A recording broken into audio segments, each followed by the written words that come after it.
A to Z history world film.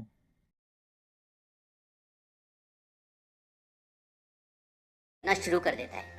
अब उनके school की एक रेस होती है जिसमें लुई भी पार्टिसिपेट करता है। शुरू में तो लुई बहुत पीछे होता है, लेकिन बाद में जब उसका भाई उसे मोटिवेट करता है वो तेज भागता है और बहुत अच्छी रनिंग करता है। इसके बाद ये दिखाते हैं कि लुई रनिंग की प्रैक्टिस कर रहा है और उसका भाई साइकिल में उसके पीछे होता है। लुई तेज भागना शुरू करता है और भागते भागते भागते वो बड़ा हो जाता है। अब बड़े होकर वो रेस में पार्टिसिपेट करता है और फर्स्ट आता है। इसके बाद एक और रेस दिखाते हैं जिसमें लुई इतनी तेज भागता है कि वो एक रिकॉर्ड कायम कर लेता है। वो 4 मिनट में 1 मील दौड़ता है और आज तक अमेरिका के इतिहास में कोई भी हाई स्कूल का बच्चा 4 मिनट में 1 मील तय नहीं कर पाया। तो ये लुई का एक रिकॉर्ड होता है और इसी के बिहाफ पर उसका ओलंपिक में सिलेक्शन हो जाता है।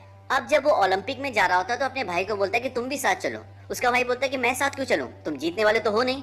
वो कहता है कि मुझे भी पता है, लेकिन अगले ओलंपिक में मैं सबको दिखा दूंगा। उसका भाई बोलता है टोक्यो। वो कहता है हाँ टोक्यो, क्योंकि अगला ओलंपिक टोक्यो में है। अब जब वो ट्रेन में चढ़ जाता है तो उसका भाई बोलता है कि दर्द की एक पल की कीमत जीवन भर की महिमा होती है। यानी कि जिंदगी में कभी कभी ऐसे पल आते हैं जहाँ पर इंसान टूट जाता है, हार मान लेता है, और उस पल में अगर इंसान हार न माने, आगे बढ़े, लड़े, तो बशर्ते उसकी पूरी जिंदगी बदल सकती है।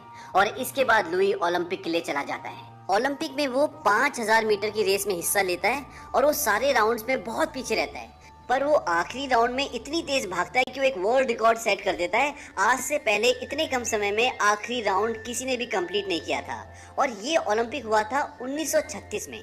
लुई का सपना था कि अगला ओलंपिक जो 1940 में जापान के टोक्यो शहर में होना था, वो उसमें जाएगा, पार्टिसिपेट करेगा और अपने देश के लिए मेडल लेकर आएगा। लेकिन उसका ये सपना पूरा नहीं हो पाया, क्योंकि उस वक्त तक वर्ल्ड वॉर 2 शुरू हो चुका था और 1940 का ओलंपिक रद्द हो गया। और अब कहानी आती है सीधा 1943 में, जब वर्ल्ड वॉर 2 चल रहा था और इस समय अमेरिका और जापान के बीच में लड़ाई चल रही होती है। और अब लुइस अमेरिकी सेना में एक बॉम्बार्डियर होता है। उनकी पूरी एक टीम होती है जो प्लेन से जाती है और दुश्मन की चौकी पर धावा बोलती है, उन पर बम गिराती है और उन्हें निस्तो नाबूद करती है। अब एक दिन दुश्मन से लड़ते लड़ते उनका प्लेन बहुत बुरी तरह से क्षतिग्रस्त हो जाता है और उनके काफी सारे साथी जख्मी भी हो जाते हैं। तो वो वापस जाके लैंडिंग करने की कोशिश करते हैं, लेकिन ये लैंडिंग बहुत मुश्किल थी क्योंकि प्लेन काफी हद तक डैमेज हो चुका था। अब पायलट लैंडिंग करता है और लैंडिंग करते हुए प्लेन का एक टायर भी फट जाता है, लेकिन फिर भी पायलट उसे संभालता है और बहुत मुश्किल से रोकता है और इसमें किसी की भी जान नहीं जाती। लुई अभी भी रनिंग की प्रैक्टिस करता है। वो रनिंग कर रहा होता है और उसका दोस्त उसके पीछे जीप में आ रहा होता है। तभी उनके कुछ और दोस्त आते हैं और कहते हैं हमें जाना होगा, लेकिन इस बार हमें जंग में नहीं जाना, बल्कि हमें कुछ लोगों को ढूंढने जाना है। माना जा रहा है कि वो लोग समंदर में कहीं फंस गए हैं, तो हम सबको अभी उनको ढूंढने के लिए जाना है। अब उनकी पूरी टीम उन्हें ढूंढ रही होती है, लेकिन उनके खुद के प्लेन की हालत बहुत अच्छी नहीं होती। तभी उनके प्लेन में कुछ टेक्निकल प्रॉब्लम आ जाती है और उनका प्लेन क्रैश हो जाता है और समंदर में गिर जाता है। इस क्रैश में सभी मर जाते हैं, बस 3 बचते हैं, जिसमें से एक लुई भी होता है। अब वो तीनों के तीनों 2 एयरबोट में बैठ जाते हैं, क्योंकि उनके पास 2 एयरबोट होती हैं और खाने के लिए कुछ चॉकलेट्स और थोड़ा सा पानी। तो लुई बोलता है कि एक टुकड़ा चॉकलेट सुबह और एक टुकड़ा शाम को खाएंगे और पानी 2 घूंट से ज्यादा एक दिन में कोई भी नहीं पिएगा। वो ऐसा इसलिए बोलता है कि उन्हें कौन कब ढूंढने आएगा इसका कुछ पता नहीं। अब उनके सामने है अथाह समंदर, जिसका कोई छोर नहीं दिखता। अब रात को सब सो जाते हैं और जब सुबह उठते तो देखते कि आसमान में एक प्लेन होता है। वो उसे गन फायर से बहुत सिग्नल भेजते हैं, पानी में भी करंट लगाते हैं, लेकिन वो लोग उन्हें नहीं देख पाते और प्लेन चला जाता है। इस बात से सब बहुत डिसअपॉइंट हो जाते हैं। तभी लुई देखता है कि वहाँ पर चॉकलेट के खाली डिब्बे पड़े होते हैं। दरअसल उनमें से एक ने, जिसका नाम मैक होता है, उसने रात को सारी चॉकलेट खा ली थी। इस बात पर लुई उस पर बहुत गुस्सा करता है। वो बोलता है कि इससे कोई फर्क नहीं पड़ता। लुई बोलता है इससे फर्क पड़ता है, सबको फर्क पड़ता है। अब उन्हें समंदर में फंसे हुए कुछ दिन हो चुके हैं और भूख और प्यास से उनका बुरा हाल है, क्योंकि समंदर का पानी नहीं पिया जा सकता, वो खारा पानी है और उसको पीने से तबीयत खराब हो जाती है। वो सब चुपचाप गुमसुम नाव में बैठे होते हैं। तभी एक बहुत बड़ा पक्षी आकर उनकी नाव में बैठ जाता है और ये पक्षी एक खाना है, और अगर उन्होंने ये मौका गवा दिया तो फिर ये मौका दोबारा हाथ नहीं लगेगा। और लुई बड़ी सतर्कता से उस पक्षी को पकड़ लेता है और वो उसको खाते हैं, लेकिन वो उन्हें हजम नहीं होता और उन सबको उल्टियां होना शुरू हो जाती है। लेकिन अब उनमें से एक बोलता है कि हम मछलियां तो पकड़ ही सकते हैं, क्योंकि उनके पास चारा होता है, और उस चारे को लगा के वो मछलियां पकड़ना शुरू कर देते हैं और उनको खाना मिलना शुरू हो जाता है। अब एक रात को सब सो रहे होते हैं, तभी समंदर में तूफान आ जाता है और उन सबको उनकी जिंदगी उनके हाथ से फिसलती हुई नजर आती है। और ये सच है कि जब मौत नजदीक हो तो जिंदगी की वैल्यू का पता चलता है। और उस पल में लुइस बोलता है कि अगर आप मुझे बचा लो परमेश्वर, तो मैं अपना पूरा जीवन आपको समर्पित कर दूंगा। और इस तूफान से वो सब बच जाते हैं। अब वो समंदर से खाने के लिए मछलियां तो पकड़ लेते हैं, लेकिन पीने के लिए पानी कहाँ से लाएं? तभी किस्मत उनका साथ देती है और बारिश हो जाती है, और बारिश को देख के वो बहुत खुश होते हैं और उनको पानी मिल जाता है पीने के लिए, और कुछ पानी वो जमा भी कर लेते हैं। फिर तभी वो देखते हैं कि ऊपर से एक प्लेन उड़ता हुआ जाता है और वो उस प्लेन को सिग्नल देते हैं, लेकिन वो प्लेन जैपनीज का होता है और वो उन पे गोलियां चलाते हैं, लेकिन वो सब समंदर में कूद जाते हैं और उनकी जान बच जाती है।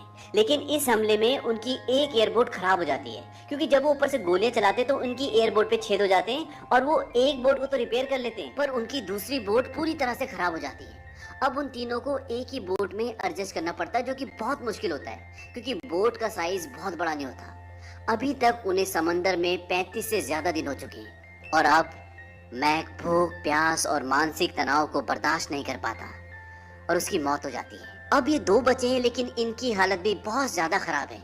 न ये बात करने लायक है, न खड़े होने लायक, क्योंकि इन्हें समंदर में 47 दिन हो चुके हैं। इसके बाद एक जापानीज शिप इन्हें देख लेता है और इन्हें अरेस्ट कर लेता है। अब ये दोनों जापानीज की गिरफ्त में हैं। जापानीज लुई और उसके दोस्त को एक कैंप में ले जाते हैं जो कि जंगल में होता है, और वहाँ पे वो लुई को पहचान लेते हैं कि ये ओलंपिक का एक फेमस एथलीट है, क्योंकि उनके पास उसका एक फोटो भी होता है। वहाँ पर वो उन दोनों से कुछ इन्फॉर्मेशन लेते हैं और उसके बाद वहाँ से उन दोनों को एक दूसरे कैंप में भेज दिया जाता है जो कि टोक्यो में होता है। अब जब ये टोक्यो के कैंप में आते हैं तो वहाँ पर इनके जैसे और भी बहुत सारे बंदी होते हैं, और वहाँ का जो इंचार्ज होता है बहुत ही क्रूर होता है। उसका नाम होता है कॉर्पोरल वटनामी, और वो उन सबको बोलता है कि तुम जापान के दुश्मन हो और तुम्हारे साथ ऐसा ही सलूक होगा जैसे दुश्मनों के साथ होता है। अब जब वो सब कुछ बता रहा होता है तभी लुई की तरफ देखता है। वो देख लेता है कि मेरी तरफ लुई देख रहा है। वो उसके सामने जाता है और बोलता है कि मुझे देखो, मेरी आंखों में देखो। और जैसे ही लुई की आंखों में देखता है उसे जोर से डंडा मारता है। उसके बाद 2-3 बार वो दोबारा बोलता है कि मेरी आंखों में देखो, और लुई को हर बार मारता है और लास्ट में बोलता है कि मेरी आंखों में कभी मत देखना। इसके बाद इन सबको इनके सोने की जगह दिखाई जाती है जो कि बहुत ही गंदी होती है, और अगले दिन सुबह सबको ग्राउंड में बुलाया जाता है और इनका इंचार्ज आता है। वो कहता है कि तुम में से एक कुक है जो ऑस्ट्रेलिया से है और एक ओलंपिक एथलीट है। वो कहता है कौन है ओलंपिक एथलीट? लुई अपना हाथ खड़ा करता है। दरअसल उसे पहले से पता था कि लुई एक ओलंपिक्स एथलीट है। इसके बाद वो लुई की और अपने एक साथी की, यानी कि अपने एक आदमी की रेस लगवाता है, जिसमें लुई हार जाता है और थककर वो गिर जाता है। इसके बाद वो लुई को डंडे से बहुत बुरी तरह मारता है, और इतना ही नहीं, उन सब कैदियों में वो सबसे ज्यादा लुई से नफरत करता है। ऐसा लगता है कि वो उससे कोई पर्सनल दुश्मनी निभा रहा है। एक बार लुई और उसका दोस्त आसमान में अमेरिकी और जापानीज प्लेन देख रहे होते हैं और आपस में बात करते हैं कि अमेरिकन प्लेन्स अब काफी नजदीक आ गए हैं, और उस रात को भी वो इंचार्ज लुई को बहुत बुरी तरह मारता है। इसके कुछ दिन बाद रेडियो से कुछ लोग वहाँ पर आते हैं और वो लुई को बोलते हैं कि अमेरिकी सरकार तुम्हारे घर वालों को ये बता रही है कि लुई अब मर चुका है, वो जिंदा नहीं है। वो कहते हैं कि क्या तुम अपने घर वालों को बताना चाहोगे कि तुम जिंदा हो? और इसके बाद लुई उनके साथ जाता है और रेडियो पे अपने घर वालों को मैसेज देता है कि मैं जिंदा हूँ और ठीक हूँ। अब उस प्रोग्राम के बाद वो लोग उसे एक पेपर देते हैं और वो कहते हैं इसमें जो भी अमेरिका के बारे में लिखा है वो तुम रेडियो पे बोलो, हम तुम्हें वापस कैंप नहीं भेजेंगे और यहाँ पे तुम्हें एक अच्छा जीवन देंगे। लेकिन लुई मना कर देता है, कहता है कि जो इसमें लिखा है वो सच नहीं है और मैं नहीं बोलूंगा। इसके बाद वो लुई को वापस कैंप भेज देते हैं, और कैंप वापस आने के बाद जो वहाँ का इंचार्ज होता है वो लुई के दोनों हाथ पीछे से बंधवाता है और उसे बोलता है कि तुम मजबूत हो मेरी तरह, और ये बात मैंने पहले दिन देख ली थी तुम्हारी आंखों में। मुझे लगता था कि हम अच्छे दोस्त बन सकते हैं, लेकिन जापान का दुश्मन कभी मेरा दोस्त नहीं बन सकता। वो लुई को कहता है कि तुम बात नहीं मानते, आदर नहीं करते, और आज मैं तुम्हें आदर करना सिखाऊंगा। वहाँ पे जितने भी सैनिक, जितने भी बंदी होते हैं, वो उन सबको बोलता है कि सब एक एक जोरदार पंच इसके मुंह पे मारेंगे। हालांकि कोई भी लुई के मुंह पे पंच नहीं मारना चाहता। तभी वो लुई के दोस्त को लाते हैं और वहाँ का जो इंचार्ज होता है वो उसे मारना शुरू कर देता है और कहता है कि अगर तुमने इसके मुंह पे पंच नहीं मारा तो मैं इसे मारता रहूंगा। इसके बाद लुई सबको बोलता है कि मुझे मारो, और एक एक करके लुई को सब एक एक पंच मारते हैं, और इतने सारे पंच खाकर लुई की हालत खराब हो जाती है।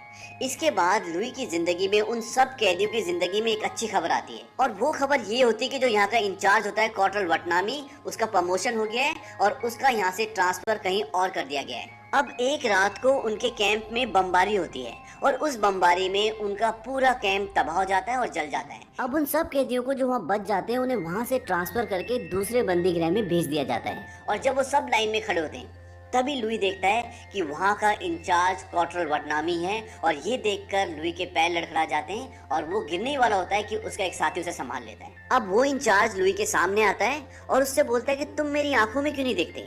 पर लुई उसकी आंखों में नहीं देखता। फिर भी वो उसके सिर में एक जोरदार डंडा मारता है और अगले दिन से सब के सब कैदी काम पे लग जाते हैं और यहाँ पर इनका काम बहुत ही मुश्किल होता है क्योंकि यहाँ पर इन्हें नाव में कोयले को लोड करना होता है। एक बार लुई जब काम कर रहा होता है तो ऊंचाई से नीचे की तरफ आ रहा होता है, तभी उसे एक जापानी सिपाही ऊपर से धक्का दे देता है और नीचे गिर जाता है और उसके पैर में बहुत जोर से चोट लगती है। इस कैंप में काम बहुत हार्ड है इसलिए सबकी हालत खराब हो चुकी है।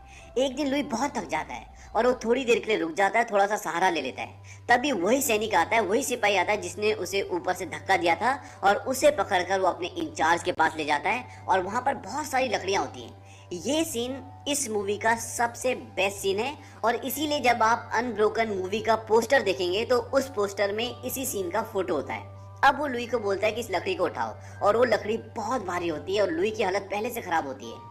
अब लुई बड़ी मुश्किल से उस लकड़ी को उठाकर अपने कंधे पर रखता है। तब वो इंचार्ज बोलता है कि इसे अपने सिर के ऊपर उठाओ और लुई बड़ी मुश्किल से उसे अपने सिर के ऊपर उठाता है और वो इंचार्ज बोलता है कि अगर इसने लकड़ी नीचे गिराई तो इसे गोली मार देना। अब लुई लकड़ी को उठा के तो रखता है लेकिन लकड़ी उसके सिर के ऊपर नहीं, धीरे धीरे नीचे आ जाती है और सिर से नीचे हो जाती है। अब सब के सब शांत होते हैं, सारे कैदी रुक जाते हैं, कोई काम नहीं करता और सारे सिपाही जो जापानी सिपाही हैं वो भी लुई को देखते हैं। लुई बिल्कुल शांत होता है और जोर जोर से सांसें ले रहा होता है। तभी लुई उस इंचार्ज की आंखों में देखना शुरू करता है और पूरी जान लगा के उस लकड़ी को अपने सिर के ऊपर उठा देता है और उसकी आंखों में देखता रहता है, उसे घूरता रहता है। वो इंचार्ज बोलता है कि मेरी आंखों में मत देखो, लेकिन लुई फिर भी उसकी आंखों में देखता रहता है। वो कई बार उसे मना करता है लेकिन लुई उसकी आंखों में देखता रहता है। तब वो भागता हुआ उसकी ओर आता है और उसके हाथ में जो लकड़ी होती है उससे लुई को बहुत बुरी तरह मारता है, लेकिन फिर भी लुई उसकी आंखों में देख रहा होता है। उसके बाद वो अपनी लकड़ी फेंक देता है और लुई को बहुत सारे पंचेस मारता है और लुई को अपना वो पल याद आता है जब वो रनिंग कर रहा होता है। यहाँ पर कहीं ना कहीं लुई ने अपने डर से, अपने दर्द से जीत हासिल कर ली थी। दर्द के एक पल की कीमत जीवन भर की महिमा होती है। ये बात उसके भाई ने उसे सिखाई थी। कॉर्पोरल वटनामी उसे इतनी बुरी तरह मारता है कि वो खुद भी बहुत थक जाता है। लुई के अंदर अब इतनी भी हिम्मत नहीं होती कि वो खड़ा हो सके और लुई रात भर वहीं पड़ा रहता है। इसके बाद एक दिन वो सभी कैदियों को बाहर इकट्ठा करते हैं और उनका एक ऑफिसर बोलता है कि लड़ाई अब खत्म होने की कगार में है, इसीलिए हम आप सबको न्योता देते हैं कि आप हमारी हुकूरा नदी में नहाएं। इसके बाद सारे कैदी नदी की तरफ जाते हैं। उन्हें डर लगता है कि अब ये हमें मार देंगे। अब जब सब के सब नदी में खड़े होते हैं तभी उनको एक हवाई जहाज आता हुआ नजर आता है और जब वो हवाई जहाज उनके पास आ जाता है तो वो देखते हैं वो उनकी कंट्री का अपना हवाई जहाज होता है और इसको देखकर वो बहुत खुश हो जाते हैं क्योंकि उन्हें पता चल जाता है कि जंग अब खत्म हो चुकी है। इसके बाद हवाई जहाज से नीचे उनके लिए खाना फेंका जाता है और अब सारे के सारे खुश हैं और सब के सब जो खाना ऊपर से फेंका गया वो खा रहे हैं और एंजॉय कर रहे हैं। लेकिन लुई कॉर्पोरल वटनामी के कैबिन में जाता है, लेकिन वहाँ पर कॉर्पोरल वटनामी नहीं होता, उसका वही डंडा होता है जिससे वो लुई को बहुत मारता था। और सामने कॉर्पोरल वटनामी और उसके पिता की एक फोटो होती है जिसमें कॉर्पोरल वटनामी बहुत छोटे होते हैं। दरअसल कॉर्पोरल वटनामी उस जगह को छोड़ के जा चुका होता है। इसके बाद लुई वापस अपनी कंट्री आ जाता है और कंट्री आने के बाद सबसे पहले वो अपनी जमीन को चूमता है। उसके बाद वो अपनी माँ से, अपने पिताजी से, अपने भाई से मिलता है और बहुत खुश होता है। फिर 1947 में लुई की शादी हो गई और शादी के बाद उनका एक बेटा और बेटी हुई। आपको लम्हा याद होगा जब लुई अपने दोस्तों के साथ समंदर में फंसा हुआ था और रात को तूफान आ गया था। तब लुई ने कहा था कि अगर मेरी जान बच गई तो मैं अपना पूरा जीवन परमेश्वर की राह में लगा दूंगा और लुई ने आगे चलकर ऐसा ही किया। लुई ने अपने जीवन के संघर्ष और विश्वास से ये सीखा कि आगे बढ़ने का रास्ता जंग नहीं बल्कि क्षमा है। इसके बाद लुई वापस जापान गया और उसने उन सभी लोगों को ढूंढा जिन्होंने उसे बंदी बनाया था और उसने उन सब से सुलह की। लेकिन उनके इंचार्ज ने, वटनामी ने, जो लुई को बहुत मारता था, उसने लुई से मिलने से इनकार कर दिया। लुई का एक सपना था कि वो जापान की ओलंपिक में दौड़े, लेकिन 1940 में जब जापान में ओलंपिक होना था वो वर्ल्ड वॉर 2 के कारण रद्द हो गया। लेकिन लुई ने अपना ये सपना पूरा किया।